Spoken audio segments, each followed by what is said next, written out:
नमस्कार दोस्तों, स्वागत है आपका अपने चैनल ग्रैंड गौरव के ऊपर। और आज मैं आपके साथ फिर से एक बार हाजिर हूँ कुछ ह्यूमन वैल्यू के पॉइंट्स को लेकर के। जैसा कि आप जानते हैं, ह्यूमन वैल्यू की पिछली क्लासेस के सेशंस में हम लोगों ने बहुत सारी डिफरेंट वैल्यूज को कवर करा है, जो जिसे हम फैमिली के अंदर और रिलेशंस के अंदर देख पाते हैं। आज उसी सीरीज में हम और आगे बढ़ते हैं। हम लोगों ने 9 अलग अलग तरह के भावों की बात की थी, जिसे परिवार के अंदर हम संबंधों में देखने जाते हैं। लेकिन आज हम बात करेंगे 3 टॉपिक्स के ऊपर।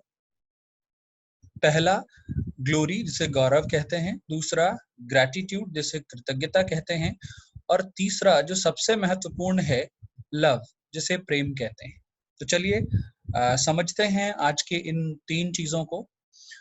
तो इसके पहले की जो क्लासेस रही हैं, इसके पहले की जो क्लास का सेशन था, उसमें हम लोगों ने एक्सीलेंस की बात की थी, हम लोगों ने उत्कृष्टता की बात की थी, हम लोगों ने कंपटीशन की भाव को देखने का प्रयास किया था।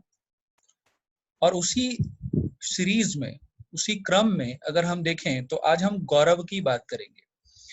तो कहते हैं कि जिन्होंने श्रेष्ठता के लिए प्रयास किया है, उनके प्रति जो भाव है उसे गौरव कहते हैं। अब यहाँ एक चीज आपको बिल्कुल स्पष्ट रूप से समझ लेनी है कि जब भी हम ग्लोरी की बात करते हैं, जब भी हम गौरव की बात करते हैं, गौरव या ग्लोरी एक तरह से एक गर्व का भाव है। आप देख सकते हैं ऊपर इंग्लिश में भी लिखी हुई चीज है, feeling for those who have made or are making effort for excellence. जिन लोगों ने भी, यहाँ ध्यान देना है कि जिन लोगों ने भी अपने जीवन में, अभी हम जब संबंधों की बात कर रहे हैं, परिवार में और समाज में हम संबंधों के स्तर पर चीजों को देखने की बात कर रहे हैं, तो एक चीज मैं आपको यहाँ सुनिश्चित कर देना चाहता हूँ कि जब हम संबंधों की बात कर रहे हैं तो हमने पिछली कक्षा में देखा श्रेष्ठता क्या है। तो अगर उस आधार पर अगर हम देखें तो हम ये कहते हैं कि सामान्यतः अपने जीवन में जो कोई भी व्यक्ति जिसने अपनी श्रेष्ठता के लिए, यानी स्वयं की श्रेष्ठता के लिए प्रयास किया है, उनके प्रति जो हमारा भाव है वो गर्व का भाव होना चाहिए, गौरव का भाव होना चाहिए। अब इसका रीजन ये है कि एक बार जब मैं ये सुनिश्चित कर पाता हूं कि जितने भी लोग या जितने लोगों के साथ मैं जुड़ा हूं, वे सभी लोग अपने जीवन को श्रेष्ठ बनाने, अपने जीवन को और उत्कृष्ट बनाने में निरंतर कार्य कर रहे हैं। और ऐसी दशा में जब मैं ये चीजें देख पाता हूं तो मेरे अंदर जो भाव उत्पन्न होता है, मेरे अंदर जो स्थायित्व उन चीजों को लेकर के आता है, उसे ही हम ग्लोरी या गौरव कहते हैं। तो अगर आप सामान्यतः अपने साथ जीने वाले लोगों को देखें तो आप ये देख पाएंगे कि उनके द्वारा किया गया कोई भी छोटा सा कार्य जो उनकी उत्कृष्टता को और बढ़ाता है, जो उनकी उत्कृष्टता को एक श्रेणी और ऊपर लेकर जाता है, अगर हम उस भाव को देखें, उस भाव को अपने अंदर स्थित करें, तो यही भाव गौरव का भाव है, जिसे हम ग्लोरी कह रहे हैं। और यही कारण है कि यहाँ पर हम बार बार ये चीज रिपीट कर रहे हैं कि जिन लोगों ने भी अपने जीवन में अपनी श्रेष्ठता के लिए प्रयास किया है, हमारा उनके प्रति भाव किस प्रकार का होता है? हमारा उनके प्रति भाव जो है गौरव का होता है, यानी ग्लोरी का होता है। अब इस संदर्भ में अगर देखें तो इस संदर्भ में देखने जाते हैं तो हम बहुत सारे कलाकारों को, बहुत सारे संगीतज्ञों को, बहुत सारे लेखक, बहुत सारे कवियों को देख रहे हैं, जिन्होंने अपनी किसी कृति के कारण, जिन्होंने अपने किसी, अब यहाँ मैं एक चीज मैं आपको क्लियर कर देना चाह रहा हूं कि अभी मैंने जितने उदाहरण दिए हैं, ये सारे उदाहरण विश्व आधार पर, समाज के आधार पर उदाहरण मैं दे रहा हूं। मैंने ये कहा था कि सही समझ को देख पाना सही समझ में जीना, सही भाव के साथ जीना, अगर कोई व्यक्ति ये कार्य कर पाता है तो वह व्यक्ति श्रेष्ठता में जी रहा है। और जब हम बात करते हैं कि जो व्यक्ति सही समझ के आधार को समझ पाया, सही भाव को समझ पाया और सही समझ और भाव दोनों के साथ वो अपने जीवन में जी रहा है, तो ऐसी स्थिति में वो श्रेष्ठता को प्राप्त करने के पथ पर है। तो जो कोई भी व्यक्ति अपने जीवन में श्रेष्ठता को प्राप्त कर रहा है या श्रेष्ठता को प्राप्त करने के पथ पर है, उस व्यक्ति के प्रति मेरे अंदर किस प्रकार का भाव होना चाहिए, जबकि मैंने अपने अंदर सही समझ को स्थापित नहीं किया है, सही भाव को स्पष्ट रूप में उत्पन्न नहीं किया है। तो इस चीज को आप बहुत आराम से, बहुत अच्छे से समझ सकते हैं कि जिस भी व्यक्ति ने सही समझ को स्थापित कर लिया है अपने अंदर, जिस भी व्यक्ति ने सही समझ और भाव को स्थापित कर उस भाव में वो जी रहा है, तो वो श्रेष्ठता के लिए प्रयास कर रहा है। और एक बार अगर हमने श्रेष्ठता के लिए किए गए प्रयासों को देखना शुरू कर दिया, तो उस व्यक्ति में हमें आवश्यक रूप से श्रेष्ठता दिखने लगेगी। और जैसे ही मैं इस दूसरे व्यक्ति में श्रेष्ठता देख पाता हूँ, मेरे अंदर उस व्यक्ति के प्रति जो भाव उत्पन्न होता है, वही गौरव है, वही गर्व है, वही सम्मान की उत्कृष्ट श्रेणी है। अब जब हम ये देख पाते हैं कि जिन्होंने मेरी श्रेष्ठता के लिए या जिन्होंने अपनी श्रेष्ठता के लिए प्रयास किया, मैं ये कह रहा हूं कि जिन्होंने अपनी श्रेष्ठता के लिए प्रयास किया, उनके प्रति मेरा भाव गर्व का होगा, ग्लोरी का होगा। लेकिन अब ये देखें कि कृतज्ञता क्या है। तो कहते हैं कि जिस भी व्यक्ति ने मेरे अंदर सही समझ, सही भाव को उत्पन्न करने का कार्य किया, यानी जिन्होंने भी मेरे अंदर श्रेष्ठता को सुनिश्चित करने का प्रयास किया है, वो जितने भी व्यक्ति हैं, वह सभी व्यक्ति जिन्होंने मेरे अंदर श्रेष्ठता को सुनिश्चित करने का प्रयास किया है, कार्य किया है, उनके प्रति मेरा जो भाव होना चाहिए वो कृतज्ञता का होना चाहिए। अब यहाँ पर अंतर आपको देखना है कि ग्लोरी और ग्रेटिट्यूड में, यानी गौरव और कृतज्ञता में अंतर क्या है। मैं बार बार इन चीजों को स्पष्ट करने का प्रयास इसलिए कर रहा हूं क्योंकि एक बार अगर इनमें आपकी समझ बन जाए तो ये बहुत ही अच्छी चीज है।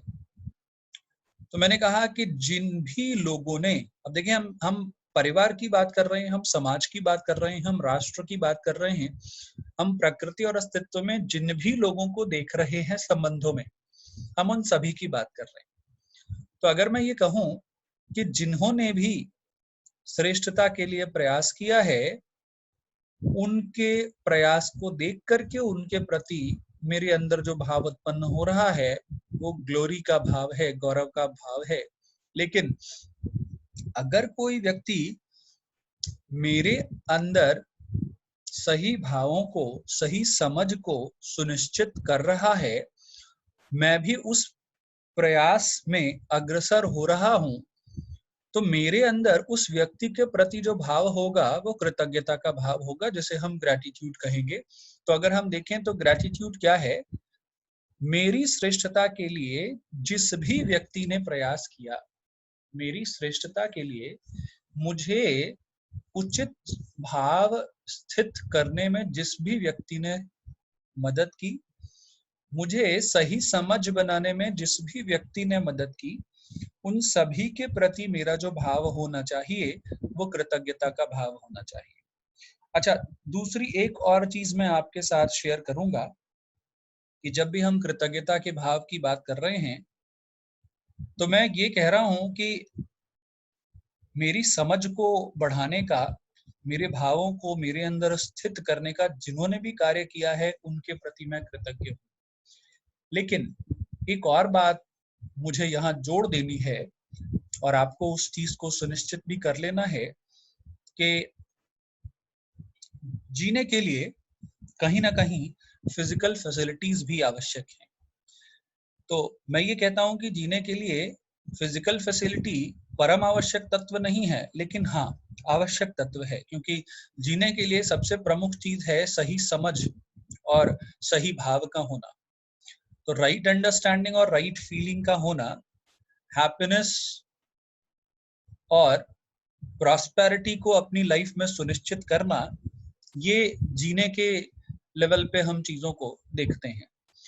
तो अगर हम ये कहें कि जो कोई भी व्यक्ति मेरे लिए या तो हैप्पीनेस सुनिश्चित कर रहा है, मेरे लिए या तो प्रॉस्पेरिटी सुनिश्चित कर रहा है, मेरे लिए या तो किसी प्रकार के फिजिकल फैसिलिटीज, जिसे हम भौतिक सुख सुविधा की वस्तुएं कह सकते हैं, उन्हें सुनिश्चित कर रहा है, तो कहीं ना कहीं मेरी आवश्यकता को ध्यान में रखते हुए उसके द्वारा कार्य किया जा रहा है।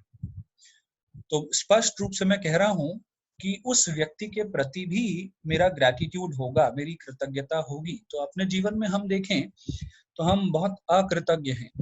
हम अपने जीवन में देखने जाएं तो हम ये पाते हैं कि हमारे जीवन को उत्कृष्ट बनाने में बहुत सारे लोगों का दृश्य या अदृश्य रूप में हाथ है। तो अगर आपने इन चीजों को समझ लिया और उसे सही भाव के रूप में स्थापित कर लिया, तो आप उन सभी व्यक्तियों के प्रति अपना आभार, अपनी कृतज्ञता प्रकट कर पाएंगे जिन व्यक्तियों ने आपके जीवन को उत्कृष्ट बनाने में, आपके जीवन को सरल बनाने में, आपके जीवन को सहज बनाने में योगदान दिया है।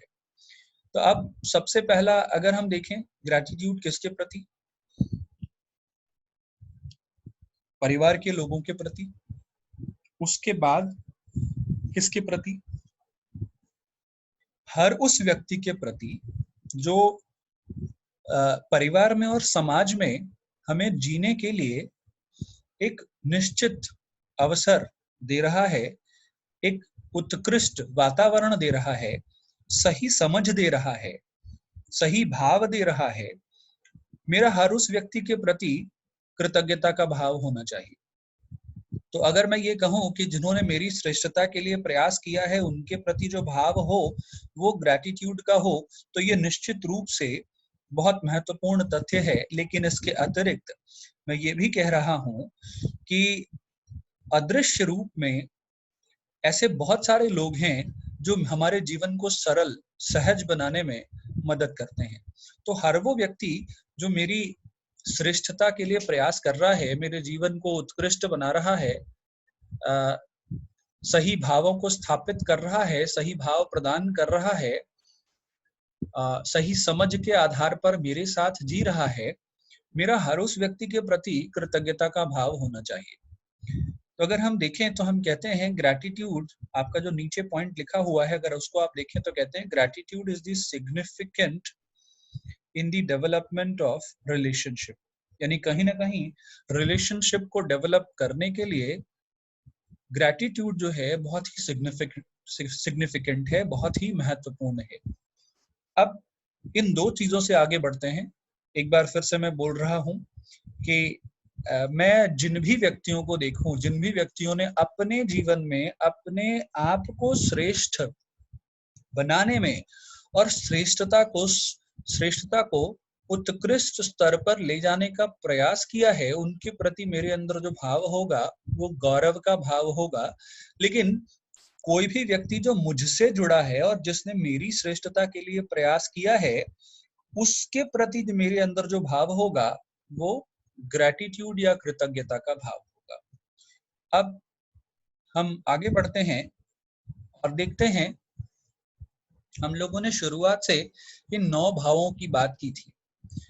रिलेशन में हम देखें तो हमने सबसे पहला भाव जिसे ट्रस्ट कहा था, विश्वास कहा था, तो सबसे पहला और सबसे महत्वपूर्ण भाव जिसे हम फाउंडेशन वैल्यू कहते हैं, ये है ट्रस्ट। तो किसी भी व्यक्ति को अपने अंदर सबसे पहले विश्वास जैसे भाव को सुनिश्चित करना है। और धीरे धीरे हमने एक एक भाव को समझा, हमने रिस्पेक्ट को समझा, हमने अफेक्शन को समझा, केयर को समझा, रिवरेंस को समझा, गाइडेंस को समझा, और आज हम आगे बढ़ते हुए ग्लोरी और ग्रैटिट्यूड को भी हमने देख लिया। तो जिस भी व्यक्ति ने श्रेष्ठता के लिए प्रयास किया है, उस व्यक्ति के प्रति मेरा भाव गौरव का भाव है। और किसी व्यक्ति ने अगर मेरी श्रेष्ठता के लिए कोई प्रयास किया है, तो उसके द्वारा किए गए प्रयासों के लिए मेरे अंदर जो भाव होगा, वो ग्रैटिट्यूड के रूप में, कृतज्ञता के रूप में मैं स्पष्ट करता हूँ। अब सबसे अंतिम जो वैल्यू है, सबसे अंतिम जो भाव है, जो सबसे श्रेष्ठतम भाव है, वो है प्रेम। तो आइए देखते हैं प्रेम को हम किस प्रकार से समझ पाते हैं। तो अगर हम देखें, हमने स्नेह के बारे में देखा था, और हम कह सकते हैं कि दूसरे को संबंधी के रूप में स्वीकार करने का भाव जो था, वो स्नेह था, उसे अफेक्शन कह रहे थे। यानी इस समाज में, इस सृष्टि में, इस प्रकृति और अस्तित्व में जितनी भी चीजें हैं, जितने भी लोग हैं, अगर उन सब की हम बात ना करें, हम केवल संबंधों की बात करें कि जिन व्यक्तियों के साथ हम केवल संबंधों में जी रहे हैं, उन्हें हम संबंधी के तौर पर स्वीकार करें, तो ये भाव जो है, ये स्नेह का भाव है। यानी दूसरे को संबंधी के रूप में स्वीकार करना, ये स्नेह का भाव है। लेकिन अगर हम प्रकृति, अस्तित्व, समाज, परिवार, अगर हम इन सारे आधारों पर देखना शुरू करें और ये कहें कि प्रत्येक को यानी जीवन में जितनी भी इकाइयां हैं, अगर उन सभी इकाइयों को, चाहे वो व्यक्ति हो, चाहे वो कोई जीव हो, चाहे वो प्रकृति का कोई भी अंग या कोई भी इकाई हो, तो मैं कह रहा हूं कि अफेक्शन की बात हम तब करते हैं जब हम दूसरे को संबंधी के रूप में स्वीकारते हैं। लेकिन प्रेम क्या है? तो कहते हैं हर एक को संबंधी के रूप में स्वीकारना। यानी अफेक्शन को अगर देखें और प्रेम को देखें, तो यहाँ पर आप समझ पाएंगे कि अफेक्शन जो है, उसका जो स्तर है, वो थोड़ा, उसकी जो वृहदता है, उसका जो क्षेत्र है, वो सीमित है। लेकिन प्रेम की अगर हम बात करें, प्रेम की अवधारणा को अगर हम देखें और समझने का प्रयास करें, तो इसी वजह से प्रेम को कंप्लीट वैल्यू कह रहा है। कंप्लीट वैल्यू इसलिए कह रहा है क्योंकि प्रेम क्या है? हर एक को संबंधी के रूप में स्वीकारने का भाव है। The feeling of being related to all, मैं सभी से संबंधित हूँ, मैं सभी से जुड़ा हूँ, सभी मेरे अपने हैं। जब मैं ये चीज देख पाता हूँ अपने अंदर और ये चीज मैं सुनिश्चित कर पाता हूँ, तो मैं कहता हूँ कि मैं प्रेम के साथ जी रहा। तो स्नेह क्या है? दूसरे को संबंधी के रूप में स्वीकार करने का भाव। प्रेम क्या है? सभी को संबंधी के रूप में स्वीकार करने का भाव। तो थोड़ा और आगे बढ़ें और ये देखें कि प्रेम को स्पष्ट रूप में कैसे समझ पाते हैं। तो प्रेम को कहते हैं कि हर एक को संबंधी के रूप में स्वीकार करने का भाव है। और हम ये देखें, जब कहते हैं पूर्णता में रति, प्रेम क्या है? प्रेम वास्तव में पूर्णता में रति है। यानी पूर्ण में रत हो जाना, पूर्ण में रत होना, अर्थात हर एक के साथ संबंध में निहित रस या निहित भावों को अनुभूत करना। तो कहते हैं कि अगर कोई व्यक्ति ऐसा है जो अपने अंदर सभी के प्रति अपने संबंधों को देख पाता है, सभी के प्रति अपने संबंधों को स्वीकार कर पाता है, और सभी के प्रति अपने संबंधों को देखकर, स्वीकार कर उसमें जी पाता है, तो ये ही प्रेम का भाव है। तो अगर अफेक्शन देखें, तो कहते हैं कि प्रेम जो है अफेक्शन से प्रारंभ होता है, यानी स्नेह से प्रारंभ होता है, और धीरे धीरे यही स्नेह, इस स्नेह की डिग्री, इस स्नेह की अगर श्रेणी देखें, तो ये बढ़ती जाती है और यही प्रेम रूप में बदल जाती है। तो कहते हैं कि एक से अनेक तक जाना या हर एक तक जाना, ये प्रेम का आधार है। तो जब हम स्नेह की बात करते हैं, हम कम लोगों के साथ या सिर्फ ऐसे लोगों के साथ जिनके साथ हम किसी संबंध में जी रहे हैं, हम उसकी बात करते हैं। लेकिन हम दृश्य, अदृश्य सभी के साथ अपने संबंधों को स्वीकार कर पाए और उसमें जी पाए, तो ये प्रेम ही है। तो प्रेम को 3 आधारों पर प्रकट रूप में देखा जा सकता है। अगर हम वास्तव में अपने जीवन में प्रेम को देखने जाएं तो प्रेम 3 आधारों पर दिखता है। एक, जिसे हम दया का रूप कहते हैं, यानी प्रेम को हम दया के रूप में देख पाते हैं। दूसरा, प्रेम को हम कृपा के रूप में देख पाते हैं। और तीसरा, प्रेम को हम करुणा के तौर पर देख पाते हैं। तो अगर हम प्रेम को देखने जाते हैं तो प्रकृति में प्रेम, यानी हमारे संबंधों में प्रेम, परिवार में प्रेम, समाज में प्रेम, ये जो प्रेम है, इस प्रेम के भाव को हम 3 अलग अलग आधारों पर देखते हैं। तो आइए देखते हैं कि वो 3 आधार कौन से। तो जब हम कहते हैं कि हम प्रेम को दया के रूप में देख पा रहे हैं, अर्थात दया का भाव कब है, दया का भाव कब है, या कृपा का भाव कब है, और कंपैशन, जिसे करुणा का भाव कहते हैं, वो कब है, इन तीनों स्थितियों को जरा हम देखते हैं। और एक बात ये भी ध्यान देनी है कि अगर हमने अपने जीवन में प्रेम के भाव को सुनिश्चित कर लिया, अगर हमने हर एक को संबंधी के रूप में स्वीकार कर लिया, तो ये आधार बनता है अखंड समाज का।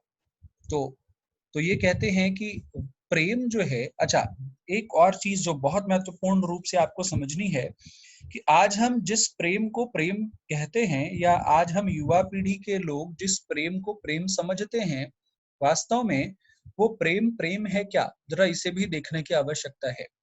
क्योंकि आप जिस प्रेम को प्रेम कहते हैं उसमें बहुत सारी चीजें हैं। तो अगर देखें तो हम कुछ इस तरह से समझ पाएंगे कि संबंधों में हमारे लिए क्या महत्वपूर्ण है।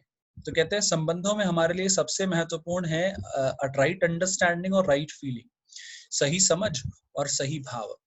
अब जब ये सही समझ और सही भाव की बात करते हैं तो हम डिफरेंट नीड्स ऑफ सेल्फ की बात करते हैं, और फिजिकल फैसिलिटी की जब हम बात करते हैं तो हम नीड्स ऑफ बॉडी की बात करते हैं। और ह्यूमन बीइंग एक व्यक्ति के तौर पर अगर हम अपने आप को देखें तो हम कहते हैं कि हम बॉडी और सेल्फ दोनों का कॉम्बिनेशन है। तो इन दोनों की नीड भी अलग अलग है और इन दोनों की नीड को हमको उसी प्रकार से समझना भी है। तो पहली चीज हमें ये देख पाना है कि फिजिकल फैसिलिटीज से हम अपने शरीर की आवश्यकता पूरी करते हैं, लेकिन राइट अंडरस्टैंडिंग और राइट फीलिंग के माध्यम से हम अपने सेल्फ की आवश्यकता को पूरा करने का प्रयास करते हैं। तो अगर सेल्फ की आवश्यकता को पूरा कर रहे हैं तो उसमें सबसे महत्वपूर्ण चीज जो है, सबसे अंतिम, जिसे कंप्लीट वैल्यू कहते हैं, वो है प्रेम। थोड़ा और आगे बढ़ते हैं और यहाँ पे आप देख पाए, मैंने कुछ चीजें आप ये जितनी भी स्लाइड आप देख पा रहे हैं, ये AKTU के ह्यूमन वैल्यू सेल की स्लाइड्स हैं। उन्होंने बहुत अच्छे से प्रिपेयर करा है ताकि स्टूडेंट्स को और समझने वालों को बहुत आराम से चीजें समझ आ सकें। तो अगर आप यहाँ देखें तो 2 तरह की चीजें हम देखने को कह रहे हैं। एक तो एस्टैब्लिश्ड वैल्यू और दूसरा एक्सप्रेस्ड वैल्यू। क्या होगा अगर हम 9 प्रकार के भावों को अपने अंदर स्थापित कर लें? तो 9 तरह के ये जो भाव हैं, एक बार अगर हम अपने जीवन में स्थापित कर लेते हैं तो हम क्या देख पाते हैं, हम शिष्ट मूल्यों को देख पाते हैं।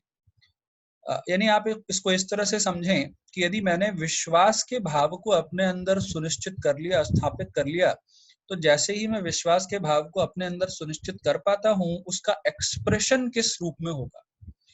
उसका एक्सप्रेशन सौजन्यता के रूप में होगा कि विश्वास जहां भी होगा, सौजन्यता वहां पर विद्यमान होगी। तो इस प्रकार से अगर आप देखें, एस्टैब्लिश्ड वैल्यू यानी ये वो भाव हैं जिन भावों को हमें अपने अंदर सुनिश्चित करना है और जिन भावों को हमें अपने अंदर देखना है। और अगर एक बार हम अपने अंदर इन भावों को सुनिश्चित कर पाए और देख पाए, तो इन भावों के हमारे अंदर होने पर इनका प्रदर्शन किस रूप में हो पाता है, ये किस रूप में प्रकट होते हैं, ये किस रूप में हम हमारे से दूसरों तक जाते हैं। तो ये सौजन्यता, आदर, निष्ठा, उदारता, सहजता, पूज्यता, सरलता, सौम्यता और अनन्यता के रूप में दूसरों तक जाते हैं। तो विश्वास अगर है तो सौजन्यता का भाव प्रकट होगा व्यक्ति से। और अगर किसी व्यक्ति ने प्रेम के भाव को अपने अंदर निहित कर लिया, प्रेम के भाव को अपने अंदर सुनिश्चित और स्थापित कर लिया, तो अनन्यता का भाव, यानी दूसरा हर कोई मेरे जैसा ही है, दूसरा हर कोई मेरा ही अंश है, और दूसरा हर एक मेरा संबंधी है, इस भाव को हम देखना शुरू कर देते हैं और इस भाव को प्रकट भी करना शुरू कर देते हैं, तो अनंतता का भाव हम कहते हैं। आज हम लोगों ने देखा ये कुल 9 भावों को हम लोगों ने कंप्लीट करा। अब एक चीज जो यहाँ बचती है जिसे आप देख लें तो बहुत अच्छा होगा, जस्टिस क्या है, क्योंकि इन सारे 9 भावों को देखने के बाद हम जस्टिस की बात भी कर रहे हैं। तो ये जस्टिस है क्या, न्याय क्या है? तो कहते हैं कि अगर किसी भी परिवार में, अगर किसी भी समाज में ये 9 भावों को व्यक्ति अपने जीवन के स्तर पर ला रहा है और उसमें जी रहा है, क्योंकि सही समझ और सही भाव को सुनिश्चित करना और उसमें जीना, ये बहुत महत्वपूर्ण बात है। तो अगर हम देखें, सही समझ को विकसित कर लिया, सही भावों को समझ लिया और सही भावों को समझ करके सही भावों में जीना, तो एक बार अगर व्यक्ति सही भावों को समझ करके व्यक्ति जीने के स्तर पर आता है, तो क्या करेगा वो? तो वो अपने साथ रहने वाले जितने भी लोग हैं, उनके साथ उन भावों को रिकॉग्नाइज कर पाएगा, उन भावों को वो अपने संबंधों में पूर्ण कर पाएगा, उनका मूल्यांकन कर पाएगा। और अगर एक बार व्यक्ति के स्तर पर ये सारे कार्य करना प्रारंभ करता है, तो सबसे जो बड़ी बात है, सबसे जो महत्वपूर्ण बात है कि वो जो भाव हैं वो म्यूचुअल हैप्पीनेस यानी उभय सुख की तरफ लेकर जाएंगे। तो अगर पूरे परिवार में देखें, अगर पूरे समाज में देखें, प्रकृति और अस्तित्व में देखें, और अगर सभी व्यक्ति इस प्रकार से 9 भावों को अपने अंदर स्थापित कर उन्हें पहचान पाए, एक दूसरे के अंदर उनका निर्वहन कर पाए, उनका मूल्यांकन कर पाए अपने संबंधों में, तो ये जो स्थितियां हैं ये म्यूचुअल हैप्पीनेस अर्थात उभय सुख की तरफ लेकर जाती हैं। और एक बार अगर ये उभय सुख की स्थिति हमने परिवार में, समाज में और प्रकृति अस्तित्व में सुनिश्चित कर दी, तो हम न्याय को स्वयं ही स्थापित कर देते हैं। इसलिए क्योंकि फिर ट्रस्ट के साथ लव तक ये जितने भी भाव हैं, ये सभी व्यक्ति एक दूसरे के प्रति प्रदर्शित भी करेंगे, एक दूसरे के साथ उन भावों का आदान प्रदान भी करेंगे। तो कोई भी अनैतिक चीज, कोई भी ऐसा भाव जो दूसरों की हैप्पीनेस को सुनिश्चित नहीं होने देता, ये भाव समाप्त हो जाएगा। तो जस्टिस, न्याय का भाव जो है स्वतः ही उत्पन्न होगा। और एक बार अगर न्याय का भाव उत्पन्न हो गया, तो ये न्याय का भाव एक परिवार से विश्व परिवार तक जाएगा। और एक परिवार से ये न्याय का भाव यदि विश्व परिवार तक जाता है, तभी एक अखंड समाज की स्थापना होती है, तभी एक अखंड समाज का निर्माण होता है। तो अगर हम संबंधों में भावों को समझ पाएं और संबंधों में भावों को समझ करके उन भावों के साथ जी पाएं, तो कोई भी व्यक्ति किसी के साथ कोई ऐसा कार्य नहीं करेगा जिससे म्यूचुअल हैप्पीनेस को ठेस पहुंचे। क्योंकि मैं सुखी होना चाहता हूं, ये सुनिश्चित करना जितना मेरा कर्तव्य और दायित्व है, उतना ही कर्तव्य और दायित्व ये भी है कि मैं दूसरे के सुखी होने के लिए भी सहयोग करूं। क्योंकि ट्रस्ट दूसरों से ही शुरू होता है, रिस्पेक्ट दूसरों से ही शुरू होता है, सम्मान, स्नेह, ये जितनी भी चीजें हैं वो दूसरों से ही शुरू होती हैं।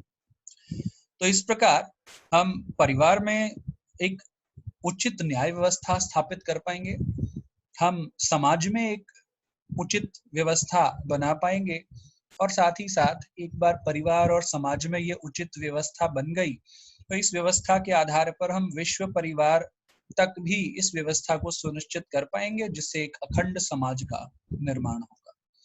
तो ये बहुत महत्वपूर्ण टॉपिक था आज का, जिसमें मैंने आपको कई चीजें बताई। अब कुछ एक दो चीजें हैं जिनको हम बहुत जल्दी से क्विक रिवीजन में लेके चलते हैं। ये जो लास्ट पार्ट है, अगर आप इसको देखें तो सबसे पहले हमें क्या सुनिश्चित करना है? सबसे पहले हमें विश्वास को सुनिश्चित करना है। और विश्वास क्या है? ये एक तरह से रिवीजन है, एक स्लाइड के ऊपर आप रिवाइज कर पाए सारी चीजों को। तो विश्वास क्या है? तो कहते हैं कि दूसरे व्यक्ति का चाहना और दूसरे व्यक्ति के चाहने के अनुरूप हैप्पीनेस और प्रॉस्पेरिटी को सुनिश्चित करना ही विश्वास है। तो जब हम विश्वास की बात करते हैं तो हम किस चीज की बात कर रहे हैं? हम बात करते हैं कि दूसरा कोई मेरे सुख और समृद्धि के अर्थ में है, वहां विश्वास है। सम्मान क्या है? तो जब हम सम्मान की बात करते हैं तो हमने कहा राइट इवैल्यूएशन, सममान, अर्थात दूसरा व्यक्ति मेरे ही समान है, या दूसरा व्यक्ति अपने गुणों के आधार पर, अपनी योग्यता या क्षमता के आधार पर उसका हम मूल्यांकन करें। तो कहते हैं उचित मूल्यांकन करना, किसी भी व्यक्ति का उचित या उपयुक्त मूल्यांकन करना, ये सम्मान है। अफेक्शन की बात अभी हम लोगों ने थोड़ी देर पहले देखी कि किसी को संबंधी के रूप में स्वीकार करना। तो किसी एक को संबंधी के रूप में स्वीकार करना। अब परिवार में देखने जाते हैं तो हम स्नेह सबके प्रति नहीं रखते, बल्कि स्नेह कुछ लोगों के प्रति रखते हैं। और हम ये कह भी सकते हैं कि परिवार में हम अधिकतर सभी लोगों के प्रति स्नेह रखते हैं। तो अगर इस परिदृश्य को देख करके आप समझें तो यह समझ पाएंगे कि जब हम अफेक्शन की बात कर रहे हैं तो अफेक्शन का अर्थ है कि दूसरे को संबंधी के रूप में स्वीकार करना। अच्छा, केयर और गाइडेंस की बात हम लोगों ने कब करी? केयर की बात हमने तब करी जब हमने ये कहा कि दूसरा व्यक्ति मेरे शरीर के पोषण और मेरे शरीर के सदुपयोग को सुनिश्चित करता है। तो शरीर के पोषण और सदुपयोग को सुनिश्चित करने का जो भाव है, ये ममता है। गाइडेंस क्या है? तो मैंने कहा सेल्फ के अंदर, यानी आई के अंदर सही भावों को और सही समझ को स्थापित करने का जो कार्य है, ये गाइडेंस है, इसे वात्सल्य कहते हैं। श्रद्धा क्या है? एक्सेप्टेंस फॉर एक्सीलेंस, यानी श्रेष्ठता को स्वीकार करने का भाव, ये एक्सीलेंस है, श्रद्धा है। ग्लोरी के स्तर पर हम लोगों ने आज देखा और ग्रैटिट्यूड देखा। तो ग्लोरी क्या है? तो कहते हैं acceptance for those who made effort for excellence, यानी जिन भी लोगों ने समाज के अंदर एक्सीलेंस को, श्रेष्ठता को स्थापित किया है, उनके प्रति मेरा जो भाव है वो गौरव का। उसके बाद हम थोड़ा और आगे बढ़े तो कहते हैं कि जिन्होंने मेरी श्रेष्ठता के लिए कार्य किया, जिन्होंने स्वयं की श्रेष्ठता के लिए कार्य किया, उनके प्रति मेरे अंदर जो भाव है वो गौरव का। जिन्होंने मेरी श्रेष्ठता को सुनिश्चित करने का कार्य किया, उनके प्रति मेरा जो भाव है वो कृतज्ञता। और अंत में प्रेम क्या है? तो कहते हैं कि सभी को संबंधी के रूप में स्वीकार करने का भाव प्रेम है। तो आज हम लोगों ने फाउंडेशन वैल्यू से कंप्लीट वैल्यू तक की यात्रा को समाप्त किया है। ये यात्रा अनवरत चलती रहेगी और इसी के साथ मैं अपने शब्दों को विराम दूंगा। आशा करता हूं कि आपको ये कंटेंट, ये वीडियो और ये जो आपकी पढ़ाई है उसमें बहुत हेल्प मिलेगी। इन्हीं शब्दों के साथ मैं आज के लिए विदा लेता हूं। जाने से पहले ये कहूंगा कि आप सुनिश्चित करें कि आप इस वीडियो को ज्यादा से ज्यादा लाइक करें, ज्यादा से ज्यादा शेयर करें और लोगों को प्रेरित करें ताकि ये कंटेंट, ये चीजें और लोगों तक पहुंच सके। धन्यवाद।